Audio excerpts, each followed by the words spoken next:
నువ్వు నూరుతున్నప్పుడు, బయట తోటి చెమట నువ్వు తుడుచుకున్నప్పుడు, దండాన నీ సొక్కారేస్తున్నప్పుడు,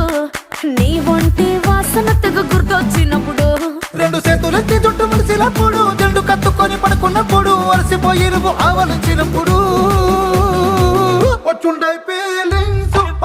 ఫీలింగ్స్ వచ్చి వచ్చి చంపేస్తు